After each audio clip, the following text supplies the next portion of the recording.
mis meil muud üle jääb, või et mõista seda tingimusteta armastust ja jumalikku kõrgemat, absoluutset, spontaanset, omaksepüüdmatut, seda tunnete ja energiat ja kammet. Et peab varastama jälle ema näite, et tema armastab sut sellisena, nagu sa oled, miski muuda seda.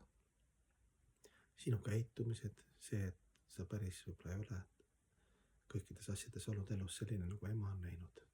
See nagu ei võrenda üldse. Ja me peame vist samamoodi suures laastus või laias laastus, ütleme õieti. Ka niimoodi vaatame kõik elusolendid, sest me oleme ise tingimustes sõltuvad 100% kontrolli veel oma närvisüsteemi käitumist, viha, kadedust. Teistel on samamoodi, et kui me näeme teisi kui igavesi hingesi, fundamentaalselt, see on nagu põhi nagu laias laastus niimoodi selline. Nagu moment, siis need teised asjad, lased olla nagu. A la nagu umbes, et talvel puhastad autot lumest, eks ju, siis ütled, et küll on lahe, et vähemalt ei ole need kärbsed ja sääski. Ja suvel, kui on kärbsed ja sääsed hästi palju, siis ütled, et jumal tänatud, et vähemalt lund ei pea rookima. Kogu aeg leiad selle nagu positiivse. Aga hea uudis on see, et kui toetuda veedalikudele tõekspidamistele hingest ja üldse nagu teaduslik lähenemine, et hing on igavene, piisavalt on neid näiteid,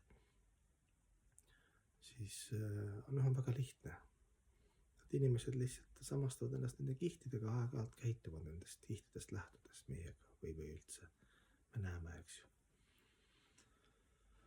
Ja me vastad ajale kohale tingimusteta läbi kultuuri ja loodusseaduste käitume, aga sisemiselt ikkagi me lööme käega nagu iseenda lollustele, teiste lollustele. Me näeme seda puhast. Et sealt see on see lähtepunkt nagu ema armastus on kõikumatu, hoolimata seal meie käitumised, tõusud ja langused. Et see on võib-olla selline ainus variant, kuidas jääda armastusse ja siin igapäevas, argipäevas. Sest mõistus on aktiivne, meil on ikka see hankara vale, kui möllab.